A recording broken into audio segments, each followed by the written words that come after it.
শেখ হাসিনা দিল্লি থেকে কলকাতায় এসেছে বলে দাবি করে ফেসবুক পোস্ট দেন লেখক ও অনলাইন অ্যাক্টিভিস্ট পিনাকি। তিনি লিখেছেন, হাসিনা দিল্লি থেকে কলকাতায় এসেছে, আওয়ামী লীগের পলাতক নেতাদের সাথে দেখা করছে।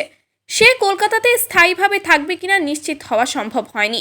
পিনাকি আরও লেখেন, দুইটা জায়গায় তাকে দেখা গিয়েছে, সল্ট লেক আর নিউ টাউন এলাকা।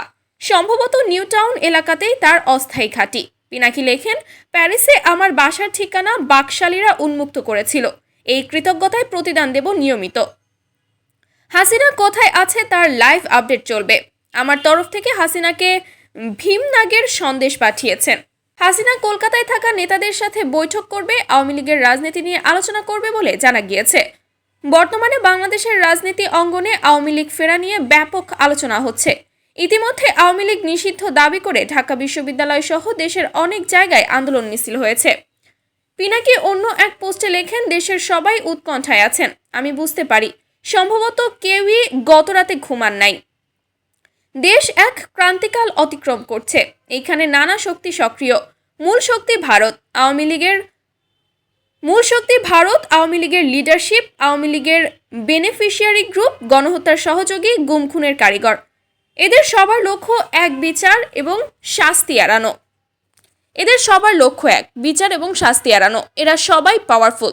বিচার হলে শুধু পুলিশ না, আর্মির একটা বড় অংশের বিচারের মুখোমুখি হতে হবে। কোনো মাফ নাই। হাসিনার বিচার মানেই আর্মি জেনারেলদের বিচার। বিজিবি, র্যাব, আনসারের কর্মকাণ্ড ও আর্মির হেলিকপ্টার থেকে গুলি চালানো সব কয়টা অফিসার আর্মির। তাই ওয়াকার বেপরোয়া ওদের বাঁচানোর জন্য। এই লড়াইয়ে কে জিতবে? সহজ উত্তর, জনতা যাদের সাথে তারাই জিতবে। জনতা যদি সমানভাবে দুই ভাগে ভাগ হয়ে যায় এই প্রশ্নে, তাহলে কে জিতবে? যে ন্যায় আর ইনসাফের পক্ষে সেই জিতবে। দেশবাসীর ভয় নেই, আমরা পরাজিত হবার জন্য জন্মাই নাই। আমরা তো জালেম না, বরং মজলুমের পক্ষে। খোদা তাআলা আমাদেরকেই বিজয়ী হওয়ার তৌফিক দেবেন ইনশাআল্লাহ। শহীদের রক্তের শপথ, আমরা গণহত্যার বিচার করব। আমরা আওয়ামী লীগের পুনর্বাসনের যে কোনো প্রচেষ্টা রুখে দেব যদি আপনারা আমাদের সাথে থাকেন। দেশের পরিস্থিতির মুহূর্তে মুহূর্তে পাল্টাচ্ছে, কিন্তু আমরা ইনসাফ আর ন্যায়ের প্রশ্নে অবিচল। সৃষ্টিকর্তার ওপরে অটল বিশ্বাস রাখুন, তিনি মজলুমদের হারতে দেন না। ইনকিলাব জিন্দাবাদ। জাতীয় নাগরিক পার্টি আওয়ামী লীগের বিচার দাবি করেন।